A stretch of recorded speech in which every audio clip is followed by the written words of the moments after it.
Recorded live from the engine room at Broad Ripple, this is the Voices of Indy podcast hosted by Josh Gillespie. Voices of Indy is a show dedicated to giving you the opportunity to know the musical, visual, and theatrical arts of Indianapolis, Indiana. Today's guest, I'm thrilled to have because I've seen him on Instagram. He's blowing it up. His YouTube is blowing it up. Indygo Skye, rock artist. How you doing, sir? I'm good. How are you? I'm doing just great, especially now that you're here. I appreciate that. You're welcome. I'm going to get the basic questions out of the way first. Okay. Tell me a little bit about yourself. What do you want the people listening or watching this to know about Indygo Skye? Okay. What do I want people to know about Indygo Skye? That's a good question. So I think. Just give it a little bit of background first. Let's start there. Yeah. That'll work. Yeah. So I am a rock artist based here in Indianapolis. Mm-hmm. I've been doing music now for about 18 years or so. Started out when I was about 15, 16. I got my first Fender Squier guitar. Mm-hmm. Again, the starter kit for all guitarists, unless we're lucky. So the starter kit, and I basically just lived there. I lived in the guitar world for a very long time. Did my first band when I was 16. Yeah, so I think my first year of playing, I was in my first band. Actually, a couple buddies of mine who are in a band called Escape the Paradigm. Shout out to Escape the Paradigm. You guys are awesome. We actually met at a school talent show. Oh, really? Yeah. So in my first year of playing, I thought it would be a fantastic idea to play my first song in front of the school. So that was, Every artist thinks they got everything locked down, especially at that early age. What's so weird about me is I don't have the confidence to think that way. So I look back on it now and I'm like, wow, 16-year-old me had some gumption. Yeah. I don't think I'd volunteer to write or sing my first song anywhere now. Just, hey man, I've been doing this for a year. I'll go. I'll volunteer as tribute. But I sure You had a lot of confidence in that first song. I guess so. Maybe it was the excitement of it being my first song. And I was like, hey, I do this. It's a talent show, awesome. It was after football practice, so maybe it was an excuse to get out of that. I don't know. Maybe then, yeah. Who knows? So I did that, and then these buddies of mine I mentioned earlier, they played a song, and we just kind of linked up and made our first band, 16, Awesome. 17-year-olds, and it was amazing. I bet it was, actually. We were the best 16, 17-year-olds you'll ever hear. Oh, as all 16, 17-year-olds do. But, I mean, I've heard your songs now, which granted, we've fast-forwarded way into the future. Right, yeah. But I guess I have to imagine you were pretty decent back in the day. I was. Especially after a year. I mean, get a year under belt, Right. I think as time went on, because like I mentioned earlier, I just lived and breathed guitar. When I wasn't in sports, I did football, track, musical theater, all of it. So I had a lot of time that I was doing other things, but whatever time wasn't being occupied by that stuff, I was just doing guitar. So I basically lived it. And I wake up in the morning, play guitar. Right before I go to bed at night, play guitar. Any in-between time, I do that. So I will say I was pretty decent before I stopped. Sure. Then life happened. Yeah. You decide to do grown-up things, get a job, 401ks, insurances, families, all that stuff. All right. I'm there, man. I'm there. I get it. So actually, just maybe 4 years ago, well, when did I start? Maybe 5 years ago is when I picked up the guitar. Kind of part-time. I started playing in a worship band at the church that I go to. Just, simple stuff, simple CCM type deals. Okay. But it was a good and it is simple. Yeah, it was a good introduction to get Sure. back into it. Because Yeah. I left it alone for years, and it was always just in the back of my mind. Just, I convinced myself that, hey, I got to be an adult. It's fine. I can't do that right now. But that was kind of a good segue into it. And then as I found that love for it again, just kind of blossomed into this. Yeah, no, that's fantastic. What made you decide to kind of jump headfirst into metal? I mean, I guess could it be classified as metal? I mean, I don't know. There are so many different genres. It seems that I feel like my gosh, you could be a number of different things, and that's a great thing. That's a great thing. So yeah, I mean, what do you classify yourself? As a musician. When I started, I thought what I did was more like the hard rock vein, right? Okay, So yeah. I grew up with a lot of everything, but the Mm-hmm. stuff that I really cut my teeth on were like Breaking Benjamin, Seven Dust is my Mm-hmm. number one favorite band in the world. Oh, very cool. Seven Dust, Breaking Benjamin, Crossfade, just kind of that early 2000s, Mm-hmm. that cross between the alt rock of the 90s and then the hard rock Yeah. of, the early 2000s. So I kind of considered myself as that. Because when I hear metal, I'm like, all right, there's got to be some heavy riffage and some screaming somewhere. Not all the time. Not all the time. Metal purists, I get it. Not all the time. You really got to be careful. No, right, yeah. But that's what I considered myself. But in the months before I released the song, I kind of did some surveying. So I went to Reddit. I went to there's a website called it escapes me now, but you can basically present your music to other musicians, and they would either give you pointers or be just mean for no reason, because musicians do that. I find that if they're mean for no reason, they actually like it and they're just jealous. I've had to come to that, it didn't bother me when I saw it. I was just like, wow, you had a lot of time to just write that for no reason. Right. But I realized that like a lot of the stuff, if people love it or hate it, there's something there, right? Yeah. So I did have to kind of like, hey man, don't take it personal. It's fine. It's just guys being guys. Yeah. But so I expected a lot of hard rock, and that's what I classified myself as. But I got an overwhelming response of, no, this is alternative metal. Like, all right. The hard rock guys apparently are very like, hey, this is my thing. Don't call it my thing. Sure. No, yeah. So a overwhelming majority said, no, this is more alternative metal. So I said, okay. And that's when I kind of rebranded the whole Indygo Skye thing as just rock/alternative metal. Yeah. Keep it broad, keep it general. That's very smart. Yeah. No, but I mean, you really have a really good sound, and it's funny that you mentioned Breaking Benjamin. I think that we kind of picked up on that. It was like, we're okay. I think we're fine. We're hearing a bit of that, and that's the number one band that I've gotten. That and Kill Switch Engage were the two bands that they were like, it sounds like this. Like, just multiple people. Sure. So that's cool to me because I grew up on it. Like I said, I used to love Breaking Benjamin. I say it as a compliment. Yeah, absolutely. I thank you. I appreciate it. It's I don't know. It's very easy to kind of get into the music. And you had mentioned that off air that what you're trying to go for is kind of a positive message, which it seems like if I remember the songs from Breaking Benjamin and Seven Dust. There is a bit of a forlornness to some of their lyrics. They're not, it's not always looking for the positive outcome, but you come at it from a positive outlook, it seems. Yes, sir. What has drawn you to that positive outlook for that kind of music? Because I mean, again, it's kind of not necessarily unexpected, but I think it's just a different way to engage in the music. And all right, so I'll take that. Yeah. So I, for better or for worse, I'm kind of a glass half full kind of guy. Okay, no, that's all right. Yeah. And it's good to have that in music because we're so many of us are half empty. I'm seeing that. No.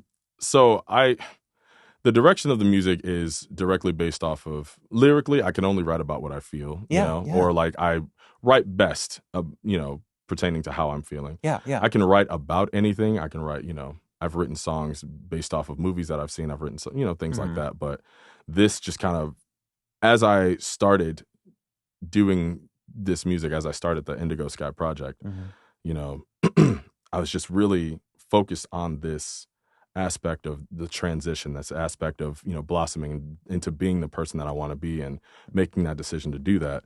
And that's just, those lyrics, I guess, just started coming out. So when you listen to Take My Hand, when you listen to Carry Me, they're all just encouragement, or songs of encouragement, words of encouragement.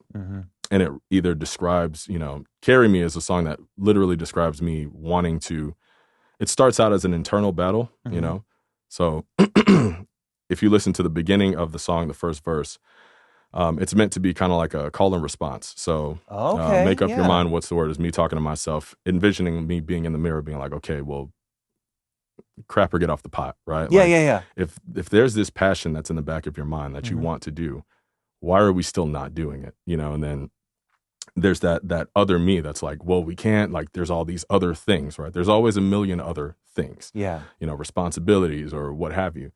And it's just like, hey, if, you owe it to yourself for all the years of whatever that you've put into it to give yourself at least a chance. And that's kind of what the song Carry Me is. It's the declaration of, getting over that self-doubt, because that's what a lot of it is too. It's not just responsibilities. Yeah. It's the imposter syndrome. I shouldn't be here. I shouldn't be doing this. I'm not good enough.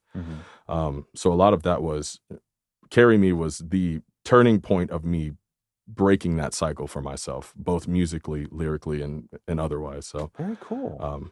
Yeah, that was kind of a long-winded answer. No. I think that's something that you want that kind of answer when it's coming to the music, that, because people, I mean, that's one of the things that I've received, the comments that I get about the podcast is people want to know about, what goes into the song, what goes into what is the inspiration, where are people coming from? Absolutely. And I know that so I spent, and you've probably heard this if you've heard the podcast, I apologize for all the people who constantly are watching this show, listening to this show, and I love you. You've heard the spiel so many times.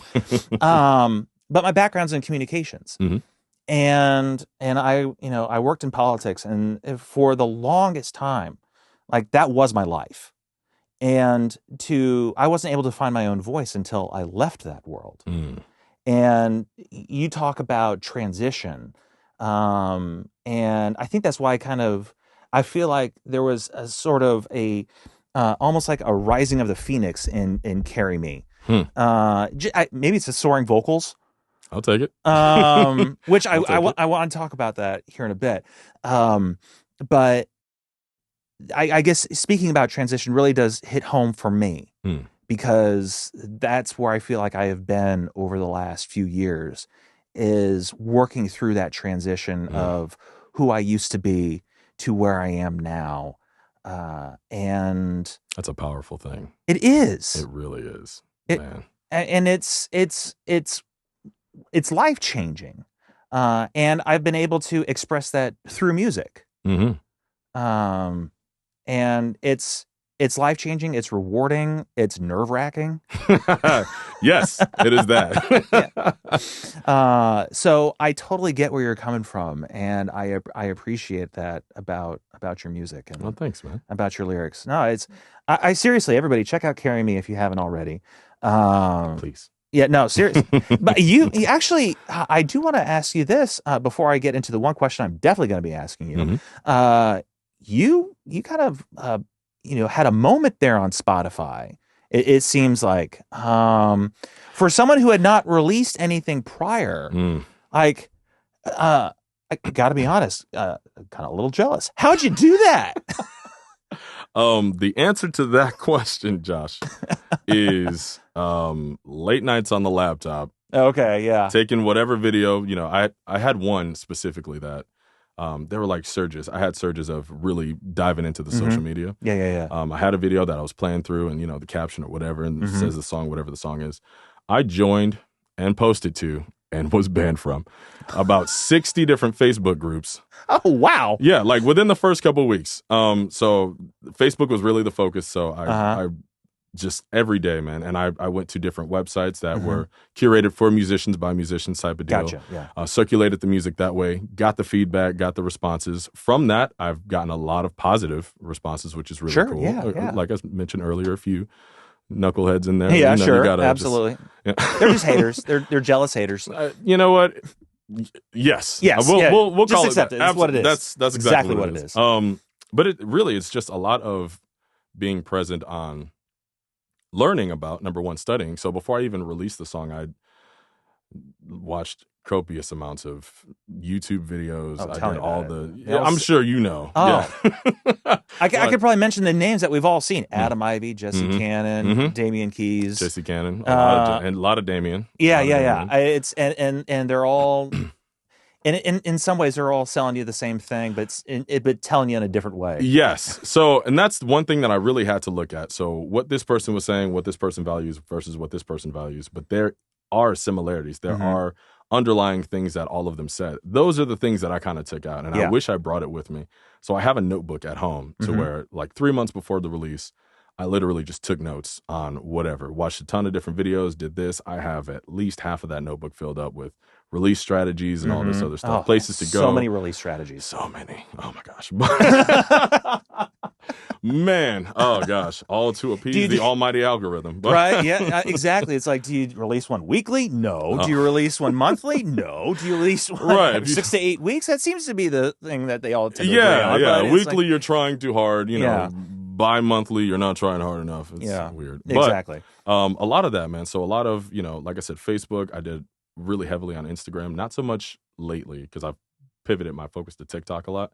Smart. Which has been no, it's smart. That's been really cool. So I got a TikTok, created an account May 31st, the day before I actually released Carry Me. Okay. And had no idea what I was doing, first of all. Like, I still don't. I got a TikTok account, but I'm 45. I mean, should a 45-year-old actually be on TikTok? If you're a musician, yes. But that's what they say. That's what they say. That's what they say. But man, I feel so weird. I agree. I'm 32 and I feel weird. Like, I get it. Yeah. But, the first month and a half or so, again, no idea what I was doing, posting stuff. I thought I had a good day when I got 400 views on it. I was like, oh, look at that 400. Was that 12 likes? Oh, I'm in there. Yeah. No. That's winning. Yeah, right? Right? But then you quickly realize, watching a bunch of YouTube videos, how much failure that actually is. Right, yeah. So I pivoted and tried something new one day, and I forgot how long ago it was. I know it was maybe either late July or early August. And I ended up seeing like, oh, wow, that's at 1,200 views. That's cool. Was it 1,500? That's cool, too. Whoa. You started blowing up a bit. A little bit. So that was kind of cool. So I started really just copying and pasting that for maybe 5-10 more videos. And it was, same thing. 3,000, 6,000, one's at like 9,000, I think. Wow. Congratulations. Thank you. Followers quadrupled. I think I'm at like 1,300 now. So that's cool. You can go live. I can go live. That's the first thing my sister-in-law said. Like, oh, you're at 1,000. You can go live. I was like, yes. Don't know how, but yes. What would I do? But everyone's excited about that, so I should be too. But I don't know why. I've only started actually caring about getting to 1,000 recently.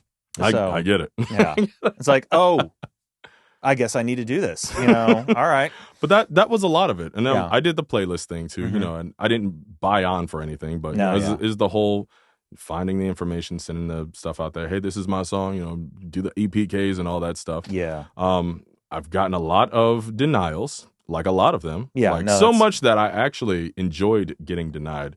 Oh, seriously? Oh, yeah. So my first couple, you're an artist, right? So Yeah. every rejection feels like someone's just taking a piece of your soul and it was like, I'll just take that, put it in my pocket and leave with me. And you're just like, no, I need it. Yeah. No, that's exactly how weird it is. imagery. Yeah. Weird imagery, but admittedly.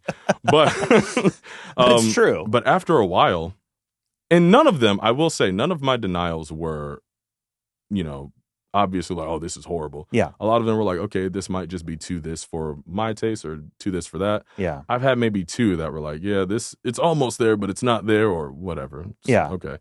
But after a while, I started really seeing these rejection letters as, okay, this is a target for a later date. Like, this person said that, they're denying me for this reason. My next release, I'm going to come back to them. I'm going to make them a fan. I'm going to make them accept it. So, still working on that. And with Take My Hand, I actually conquered a few of those, but there's like 30 more that I got to get to. Yeah, no, sure. But with the submissions that I have had that have been successful, some of them are duds, which is cool, but some of them have been really, really helpful and kind of boosting up that number and boosting up the followers and all that stuff. So it's a culmination of all of it, the social media presence, the staying up, emails, the sending it to 60 Facebook groups and getting banned, stuff like that. How do you get banned? I mean, they thought it was spam. Oh, yeah. Okay. So I did it from different ways. So I had the video that I posted on Facebook and shared it that way. So I did about 30 of those. And then once the video actually dropped on YouTube, I shared it straight from YouTube to that. That's when the banning started. So then I tried to go back to doing it my way, and then it was like, oh, well, you post too much. And so, I guess I'll see you guys in 2 months when I can get back. Right. But that's basically it. But I'm still shocked. I looked at my numbers yesterday, And I'm still kind of shocked at how much traction it is getting. And I Yeah. know it's a culmination of all of these things. Yeah. And it seems like as you're doing it, you're not really getting anything out of it because it's so tedious. But then when it actually starts to gain that momentum, you're like, oh, this is kind of cool, you know? Yeah. Well, it's soon going to be added to the Voices of Indy playlist, Volume 3, where you can catch music from every guest from this season. Shameless plug that I am terrible. The one thing that I'm terrible doing is plugging the playlist that I actually have for this podcast. I get it. I can plug the podcast all the live long day. I mean, I have a whole social, Instagram just for that. But when it comes to promoting the playlist, I do a terrible job. Well, you know what? We're going to make up for that. We're going to plug this playlist at least 3 more times today. Oh, absolutely. Volume 3. Volume 3. That's where you will find him. Tres. Yes. And you will find this. I'm calling it now because usually I put it on afterwards, but I'm calling it now. I'm gonna put on "Carry Me" because that is a killer tune. Thank you. You're welcome. I appreciate it. I mean, I like them both. Right. But I really did "Carry Me." I really do. And the video that you did for that, tell me about that. It looks like, if I recall correctly, you recorded it at the Irving, didn't you? I did. Yeah, I did. So first off, shout out to Brian Foster. He's amazing. Of We Are Media. That's We, the letter R, Media. If you need music videos done, clearly the quality is awesome. It's there. Yeah. The quality's there. He's a super awesome guy, he's the guy to work with. So if anybody wants a music video done or you've done a music video, got burned before, go to Brian Foster at We Are Media. He's legit. Cool. But yes, we did go to, sorry, I'm plug that. No, absolutely. Go right ahead, man. Go right ahead. We did go to the Irvington Theater. His idea. I had no idea that it was even there, so that was cool. All right. We got there. Yeah, there's obviously the stage. I don't know. I've been there. Yeah. You've been? Okay, yeah. Cool. Again, that was my first time. So okay. I've only been out here about 8 years or so haven't really gotten to everywhere yet. But yeah, it was just really cool, man. So we had a few shots where we did one on the stage. There's like a little hallway off to the side. Yeah. That we shot, which is just kind of like a backlight on me, and it's more silhouetted than anything, which is actually cool. So cool story about that is before or going into the music video, I actually had the scene of me being in the hallway and just kind of like the backlit and the silhouette. Okay, yeah. I had that. I envisioned that in my mind. I'd be like, okay, a vibe like that would be great for this. I get there and we're spitballing ideas. Well, I should say, Brian's suggesting things to me. I didn't spitball anything. I was just like, all right, just tell me where to stand, dude. Much like today. That's I'm not the idea guy. I'm the, okay, just tell me what to do. I'll do it, coach. Yeah. So, we spitballed a lot of ideas, and he said, okay, well, we want to get some in this hallway here and just kind of put a backlight on you. And when he said that, there was this moment of like, oh, this is where I'm supposed to be right now. Because that's exactly what I envisioned. Everything that came out in that video, especially that shot, was exactly what I had in my mind, like as far as the feel of it. So it was just one of those moments where you're just like, okay, just breathe it in. Yeah. But yeah, so that was really cool. We shot there for about a few hours, moved some benches around. That's when you got like the sitting, like bench scene, the church pew scene. Yeah, the church pews, yeah. Just really cool. The owner was there. He's a super cool guy. He's like, yeah, if you need to do shows or something, just let me know. We'll just, I was like, oh, cool. No, they're pretty cool at the Irving. Absolutely. Yeah. No, that's and the video came out so well. It really did. It really did. I cannot sing his praises enough. He did an amazing job. So when you're doing something like that, do you go in like being like, okay, here's my song. Do you have a vision for it? Or do you come with your song and you kind of have even just a bit of ideas that you come to them with? So I will say, I don't know what the experience is like for, other videographers and things like that. He does ask me, and we're actually talking about doing another video for Take My Hand. And, okay, yeah. So he has asked me, and he will always ask like, hey, what do you have in mind? Again, I'm not an idea guy, dude. Much like today, I was like, I'm just happy to be here. Like, just tell me what to do. Yeah. And that's when he was like, okay, well, I was thinking this, I was thinking that, So it's cool to get someone there to get the ball rolling, because sometimes it's the start that's the hardest. So once someone starts spitballing, you're like, okay, all right, I feel where you're going. Now my ideas are starting to come out. But again, mostly everything he said, I was just like, okay, cool. Like, I'm here. Let's set it up. Let's do it. Yeah. Oh, very cool. So I'm finally actually going to get to the question that I've been sitting on now for the last few minutes. Hey, do you have a classically trained voice? because you have some amazing vocals. Like you're doing some things on a couple of those tracks. On your 2 tracks, that we're listening to, and you're like, okay, this guy's got some chops. Well, so thanks, he's man. he's got some training, right? I've got some trying. That's Seriously? Yeah. So, well, I guess that would all depend on what you would consider classically trained. So, when you hear classically trained singer, what do you think of? I think someone who has taken lessons and may have gone to school for it, but doesn't necessarily. At least they've taken lessons, professional voice lessons too. That may not be what everyone thinks of, but that's in that vein. In that vein, I'm thinking of lessons or have gone to school for this. Okay. No. Wow. So I did take. Let me see. So I know the church that I went to, they kind of paid for a lady to do 2 lessons, but it was more on the act of engaging while singing. When you're doing worship songs and things like that. But no, I was in like choir in school. But seriously, yeah. So it's been essentially by performing at church, you kind of been working on your craft a little bit, practically the whole time. Yeah. Yeah. So okay, no, I mean that's incredible. Well, thank you. I appreciate it. I've always kind of done it. I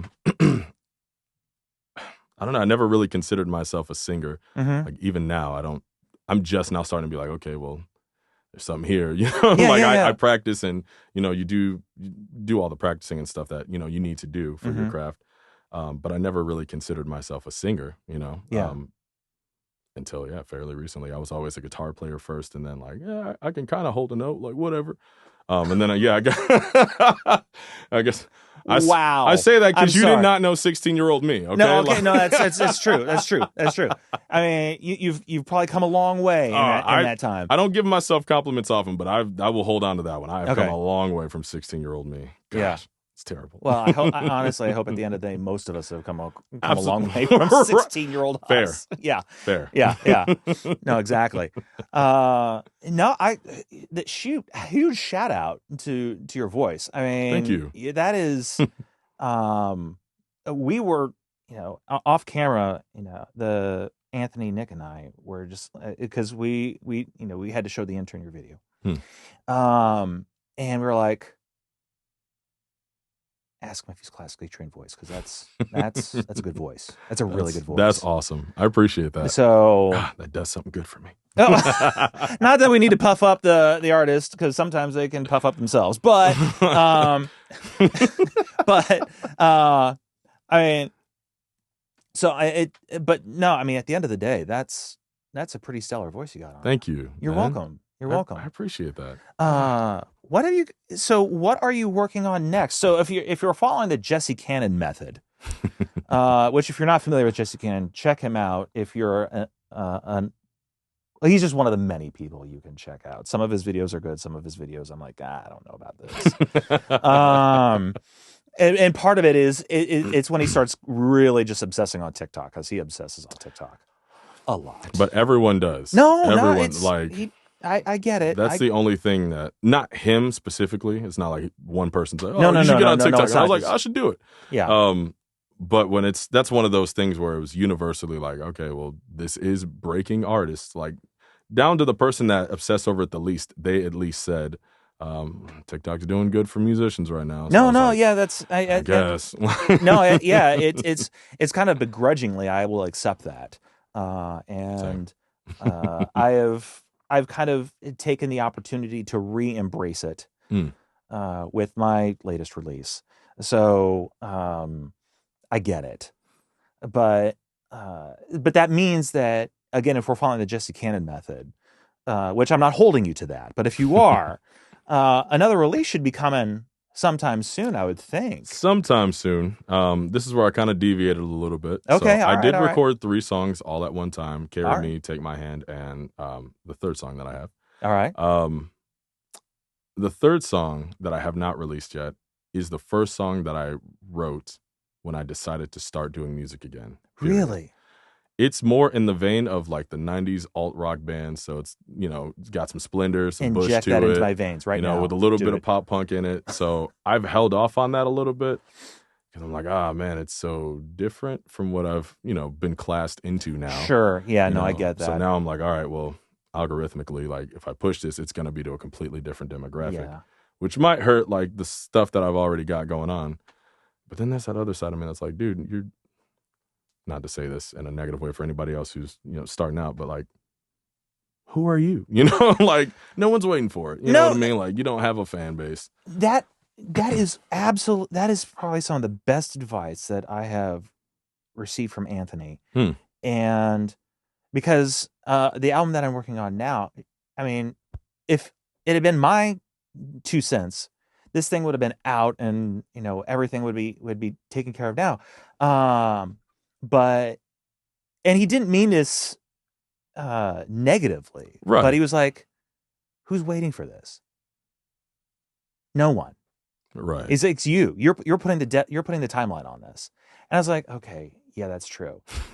I am actually the one who's putting the timeline on this." But at the same time, I'm thinking to myself, I haven't released anything since December of 2021. I mean, well, there's all this pressure out. Now you got to be consistent. Yeah. Again, we're appeasing the almighty algorithm now. Oh, right? That's absolutely, what it's all about. Absolutely. And it's like if you fall off of this thing that we ask you to do, you're just never going to go anywhere. And I think that's kind of, I'm not going to use that word. They kind of push on that like this is the end all be all, right? No, and it's not. You know, like there are plenty of ways to grow yourself. Word of mouth, live performances being the number one way, right? Yeah, exactly. The algorithm is not the end all be all, but that's what we're all caught up, myself included. Yeah, that's what we're all caught up in. I was totally caught up in that, and I still think to this day that's probably the best advice that I've received, and it really helped me relax with the production of the album, with the songs in general. But I mean, it was like, okay, I'm the only one who's putting this pressure on me. I mean, sure, there are a bunch of YouTubers out there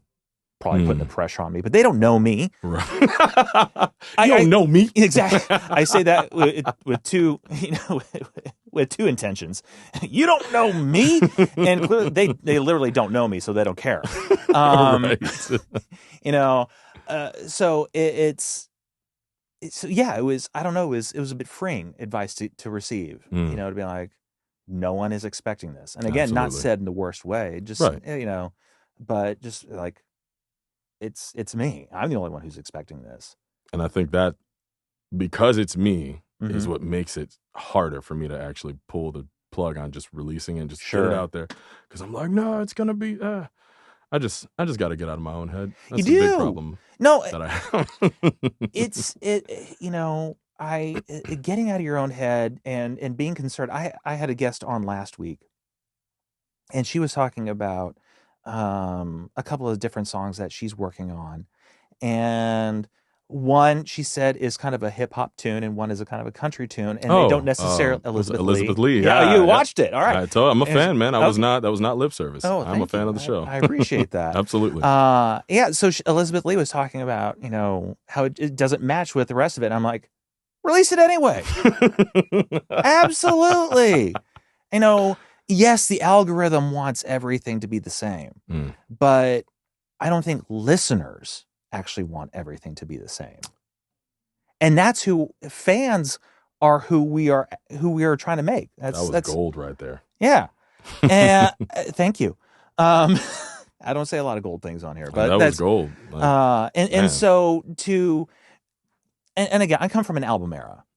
I know that's not a popular thing anymore. But I love an album. Well, I love an album. Thank you. I do too. Right there with you. And so the one thing that I love about an album, or even if it's not an album, the one thing that I can appreciate about an artist is if they start sounding different. They show their ability to stretch themselves as musicians. And some of my favorite bands are bands that didn't always sound the same. And now granted, I mean, you're working off of just a couple releases into a third, and at the time it was going from album to album. But the one thing that I could also appreciate about those same bands is that not every song sounded the same. Right. And I think we got stuck in this, in almost like a feedback loop of sameness, probably in retaliation to, and I'm just totally going off the top of my head right I'm now. right, dude. I'm with you. I'm with you. But in retaliation to music streaming. Mm. And I'm not talking about Spotify and Apple. I'm talking about going back to Napster and LimeWire. LimeWire. LimeWire actually still exists. What? So does Napster. No kidding. LimeWire, believe it or not, so I just found this out because I'm keen on AI. I thoroughly welcome our AI overlords. They purchased Blue Willow, which is an AI image generator that is not against, but like a competitor to Midjourney. Wow. Which, again, if you're in the AI world, you will understand the words that I'm using. But if you're not, you're just like, I've only heard Midjourney because of Jesse Cannon. Oh, okay. Well, there you go. That's the only. Blue Willow is a similar product. I mean, Midjourney, you work through Discord. Blue Willow, you work through Discord. No kidding. And Blue Willow is free. But the point is, LimeWire bought it. LimeWire is now totally into the AI business. They've. I mean, they still exist. That's where I'm stuck at right now. Yeah, no, right. Anyway, but yeah, it's a reaction to what happened, at this makes me sound so old, the turn of the century. But in the early 2000s, and it was like the labels all decided everything just kind of has to sound very formulaic. And that was everything, not just a particular genre. It was everything. And I actually saw someone doing a YouTube video on this the other night, and I was like, okay, that actually kind of makes sense. And now I'm a little bummed. But anyway, I mean, it does make sense. Like if you map out a song, let's say 4 measures for the intro or whatever, 4 for this, 4 for that, 4 for the verse, 2 measures for pre-chorus or whatever. It does line up a lot of it, like you said, throughout any genre. So yeah, you're right. Things are very, very formulaic. Yeah, things are changing now. I would say, and this person was actually making the argument that pop music now is actually okay. And I don't know about that one yet. As an old school curmudgeon, I was like, I don't know about that. But I will say this: I was with my daughter the other day, and I could actually have a conversation with her about music. And I was like, "Hey, I heard that new Olivia Rodrigo album's pretty good." And so we listened to it, and I'll save my opinions for later. Okay. She's extremely talented. Now she's extremely talented. But I just it was just something where I realized I'm just of a certain age. I was starting to focus more on the lyrics than I was on the production and the music itself. When I remember back in the day when I would listen to music, it was mostly the music that got me, not the lyrics. The lyrics always came second. It was the music that grabbed me. And I couldn't say that the music was grabbing me. And so I was focusing on the lyrics instead. And I was like, oh boy, my 17-year-old's listening to this. What the heck is going on? Oh, it's like that? Well, yeah. I guess it's like that. It is like that. Yeah, it's like that. It's like, okay, and she feels comfortable listening to it around me. All right, so it's like that. Anyway, all that is said, let's move on. All let's transition into the music. We're about to hear a couple of tracks from you. Yes. And tell us a little bit. We're going to go into them a little bit deeper here after the break, but tell us a little bit about these tunes real quick. Absolutely. So I mentioned a little bit about Carry Me earlier. Carry Me is literally just, let me not say literally. Don't want to. You youngin' using literally for everything. Right? I know. Like, don't be a millennial. Don't do it. But Carry Me is it's an anthem of empowerment. Yeah. And again, I wrote that to kind of describe from a really far off perspective. Like I didn't use first person I guess I did in some of it. But it describes a point of, I guess that transition of making that decision to be the person you want to be, of making that decision to, most importantly, not allow self-doubt to win, to finally say like, hey, I believe in myself enough, or this is the step I need to take to believe in myself, and I'm gonna do it. Like self-doubt is not gonna hold me down anymore. It's making that declaration and then acting on that. So that's really what a lot of Carry Me is, and it's really highlights the self-doubt, and it really highlights those things. Even in the chorus where carry me, there's something in the way this mind buries me underneath the way it lies. So it's just the lies that we tell ourselves constantly. You're not good enough. You can't do it. No one loves you. Like whatever it is, I know they got a little deep. Right. Hey, that's okay. I like music that goes deep. But I mean, I wanted to write it enough to where it wasn't just about this is what I went through, but something that we could connect through, together. And so that's Carry Me. Take My Hand is a little bit more on the other side, still on a positive note. It's focused more on, excuse me, I guess it's focused more on just helping one another. Sure. It's focused more on that side of things where you do feel isolated, where you do feel, people that battle depression, people that battle, again, those self-doubts, sometimes those voices win. So Take My Hand is more of a response of you don't have to go through this alone. You're not alone in this. People are here. Just reach out to someone. And the hope for that is that I have no delusions of grandeur of thinking that, my song's going to change the world. But I hope that the song plants the seed of, I don't have to go through this by myself. Yes. Like maybe I will call that friend back that is offering to help me. Maybe I will, reach out to this person or whatever the case is. And I guess that's kind of the hope, and the story behind it is just you don't have to go it alone, Thank you so much for going into that a little bit deeper. But before we check out these Carry Me and I'm sorry, the Take My Hand. Take My Hand. Yes. I am terrible at recall when it comes to that. It's okay. That's all right. The Carry Me and Take My Hand, we're going to be coming up. But before we get to that point, I want to tell you about the Engine Room Recording Company, and they are the sponsor for this upcoming segment. They are located in Broad Ripple Village, just north of downtown Indianapolis, and they specialize in making your projects go. Podcasters, bands, audiobookers, rappers, singers, songwriters, and everyone in between, the Engine Room Recording Company has the experience, the engineers, the equipment, and the environment to fuel your projects.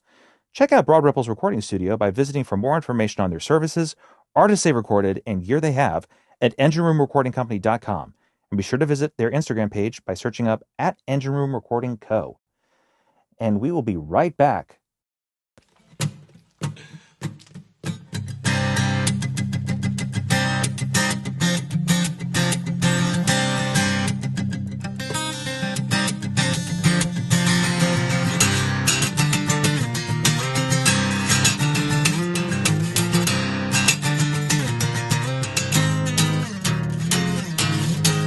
Make up your mind.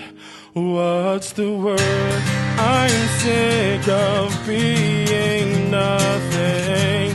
To sit in silence or be heard. Say something, something carries me.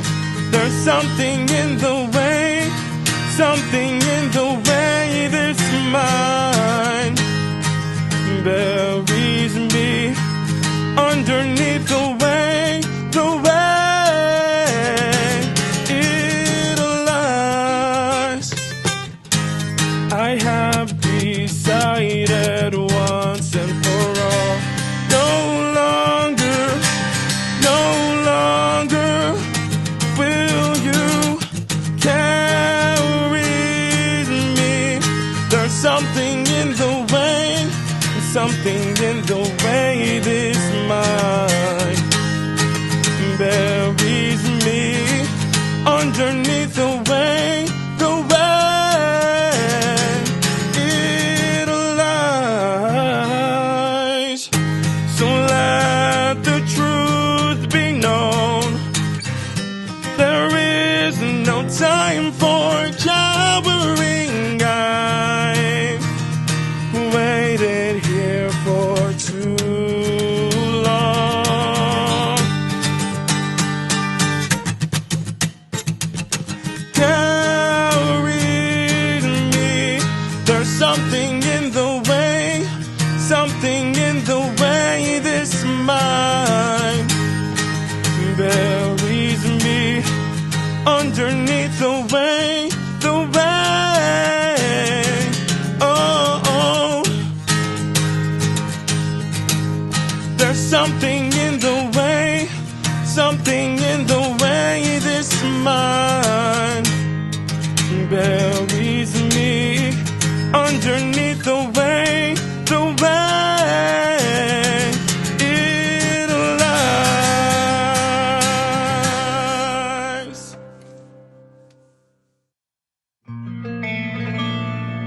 This song is dedicated to anyone who's ever felt isolated from the world, by the world. This song's for anyone that's going through any kind of mental or emotional hardship. It's to let you know that you are not alone. Spending your time seeking life through the cracks just as usual. Is it peace that you're looking for behind the closed doors of yesterday's fears and regrets that still plague your mind? How can you find the truth of what you don't know? Staring at the floor, it's not too late.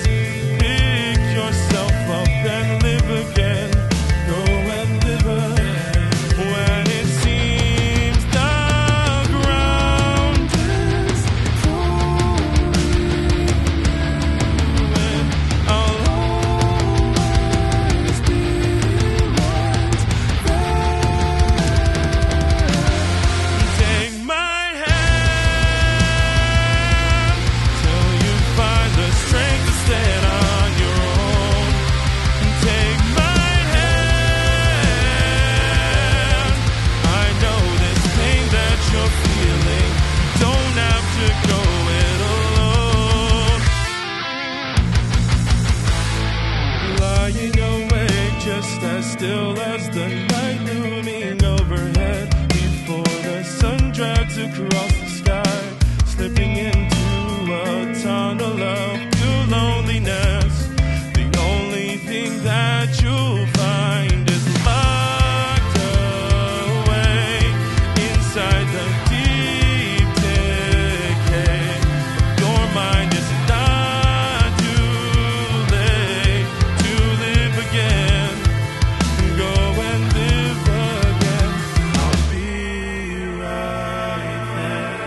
Take my hand till you find the strength to stand on your own. Take my hand. I know this pain that you're feeling. Don't have to go it alone. I know this pain that you're feeling. You don't have to go it alone. I know this pain that you feel. You don't have to go it alone. Just when it seems as if that hope is gone and no light can be found, the night is darkest before the dawn. So I hope that when you're done, right the pain falling from your eyes. There's upon the path we've built for you, because I'll be there waiting for you to Take my hand, y'all. till you find the strength to stand on your own. Take my hand. I know this pain that you're feeling. Don't have to go it alone. I know this pain that you're feeling. Don't have to go it alone.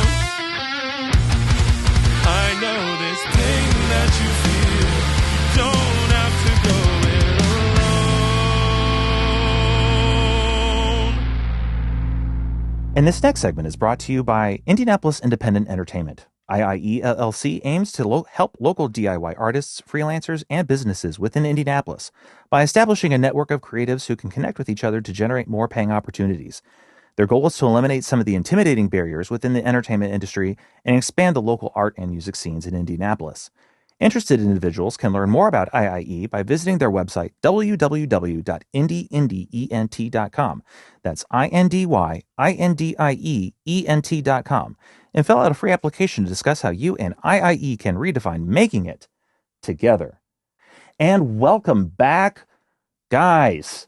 That was a treat, right? Nah, that was a treat. that was fantastic. We got an acoustic version of "Carry Me," which was just killer. Well, thank you. And loved actually getting to hear you with a whole band with "Take My Hand," and that was very that was very cool. Very cool. I enjoyed that performance. Let's talk a little bit more about these songs a bit if we can. You've obviously you gave us a little bit of background there before we transitioned into the music segment. But what was your inspiration for "Carry Me"? Where was that coming from for you? Really, I came from my own decision to take the plunge into doing music. Again, it was something that I had as a dream. But I always let, again, self-doubt. And then the biggest thing for me, too, is I always thought I needed people. I said, I don't have a band. I need a band. I spent a while looking for, either bands in Indy or bands close enough, right? Yeah. Because in my mind, I'm like, okay, the only way you make progress is with a band or is with other people. Yeah. So I let that stop me for a while, too. Because, again, I didn't think I was enough. Right? Sure. So, Yeah. It was the decision to, get out of that mindset, or at least to make the first step into getting out of that mindset. And a lot of that came with, funny enough, the birth of my son. Oh, very cool. So shortly after he was born, man, I just got to thinking about the type of father that I wanted to be.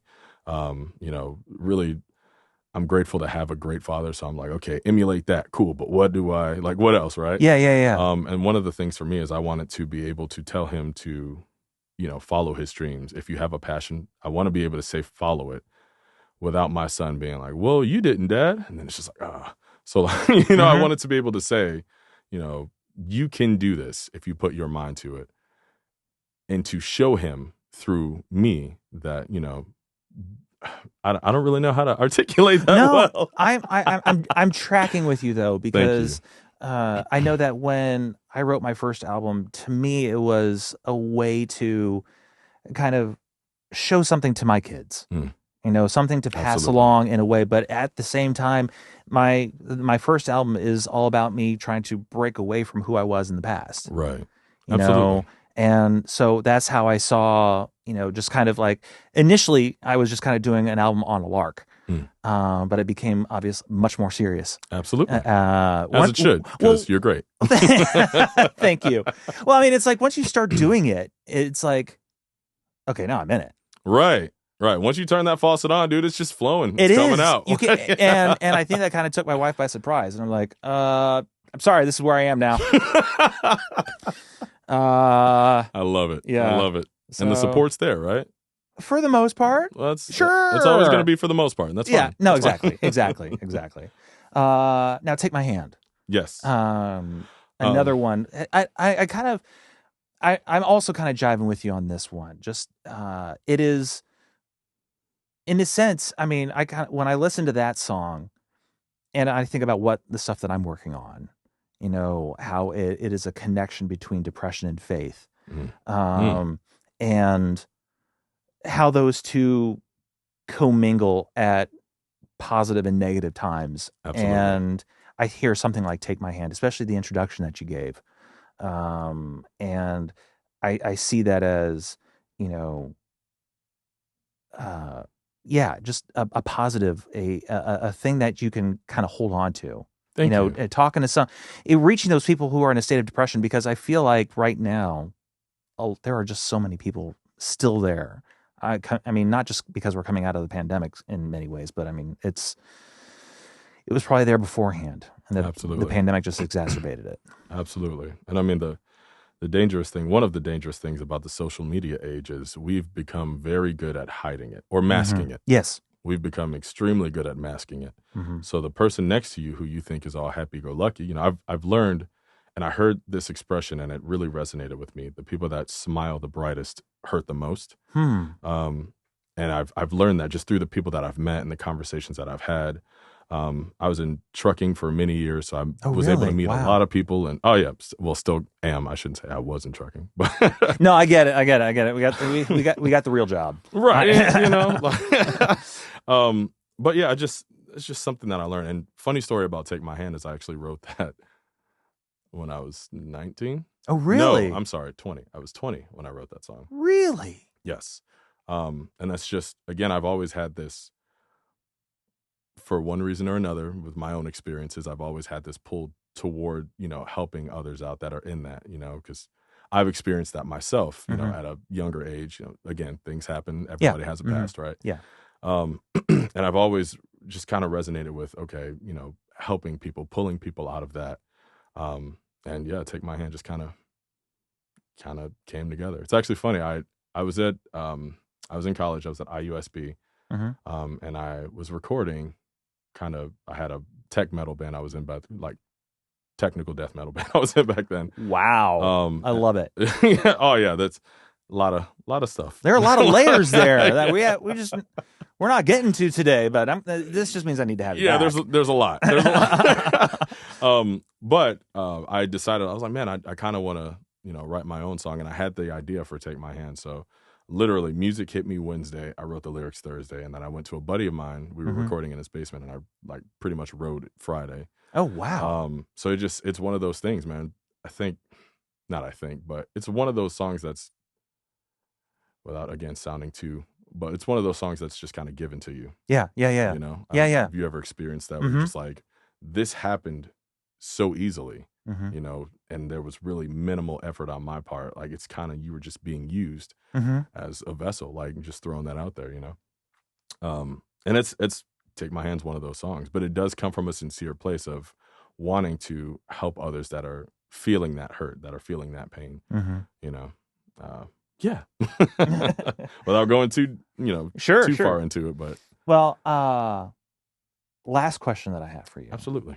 And it'll be kind of funny coming off of, just going deep into, talk about Take My Hand, but Indygo Skye is a stage name. Yes. Where did that come from? So Indygo Skye, I can't tell you for sure, like, when I thought, aha, this is the one, right? Yeah. So we'll just say the moment after I decided on Indygo Skye, the reason that it really stood out to me once, again, that happened, is because when you think of Indygo Skye, it's typically what? The pinkish, purplish hue that the sky has, in that time between daybreak or, whatever. And to me, that symbolizes change, right? It's a transition from night to day or day to night. And that's what a lot of my music is. It symbolizes that transition from being in the rut that you're in to, transitioning out of it. Really the overall message that the sun will shine again. Yeah. No matter what you're in right now, the sun will shine again, especially for Take My Hand. Carry Me, same thing. You might be in this rut now, but you can make that decision to break that mental pattern of self-doubt, to break that depression. And it's hard. I'm not saying that people that go through it, you can just snap out of it, it's fine, because it's not. It's hard to do that, but you can make the decision to allow people to help. Once you're, you have the power in you. People are stronger than they think they are. And you have the power in you to change your situation, to, transition out of where you are now to get to a better, brighter day. It's basically what the name symbolizes, right? Sure. I can't tell you when, like, I wrote down Indygo Skye and I was like, this is it. But, I can tell you that once I wrote that down, I knew immediately that this is where that came from. And I just kind of went with it. Because historically, I am trash with names.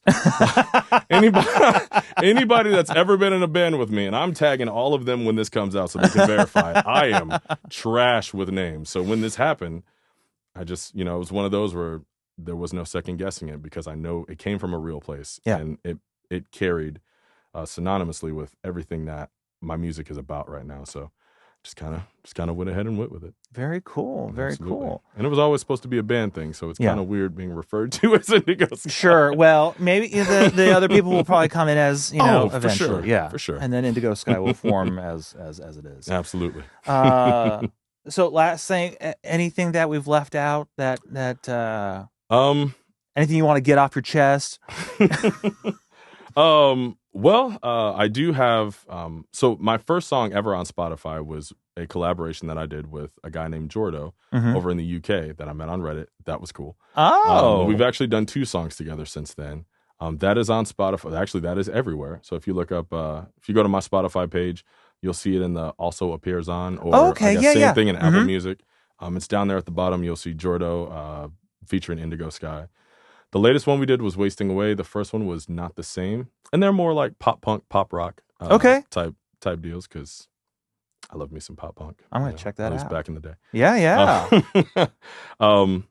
That, and I'm really excited to start getting around in the open mic circuit. So people that do open mic stuff, I'm going to reach out to you for pointers, because I have no idea where to start. So, but that's kind of what's next. All right. Where can people find you on the socials? Socials, I am on Instagram, TikTok. I'm most active as of lately. Facebook. Really? Those are it? He is on YouTube as well. I am on YouTube as well. Thank you for that. You're welcome. TikTok, Instagram, Facebook, YouTube. I invite you to follow me, please. That's about it. I am terrible at selling myself as well. It's all good. Man. It's all good. I'm like drawing a blank. Like, I'm in places, but I'm in place. Yeah, no, we're all in places. It's just there are so many of them. It's hard to keep track. Absolutely. And that's Indygo Skye, Indygo Skye. So cool. Look for me. All right. Thank you so much for being on the program this week. Thank you, man. Seriously, this is great. And I know I said it earlier. I really appreciate it on behalf of all the musicians that come here, what you do for us and what you present for everyone in Indianapolis. I know it's not just musicians, but the visual arts, things like that. Mm-hmm. I appreciate giving people that. a platform that typically wouldn't have it. And you guys do an amazing job of that. Thank you so much. Thank you. Well, thank you. Thank you. I appreciate that. Well, and with that, I want to say that next week's guest is going to be She Is Lab. Very excited. Hip hop artist. We do it all here. Absolutely. We do it all here. Well-rounded. And shout out to Indygo Skye. Check him out on Spotify, Apple Music, Amazon, YouTube, all the places where you happen to stream music, because it's ridiculous. But pick one, playlist them. That's also important. I know this as I'm working on my release. Playlist them, because he's good. And Please check and out the Voices of Indy Volume 3 playlist, featuring all the artists who have been on the show this season. That's going to do it for us, guys. We will see you again next week. Bye.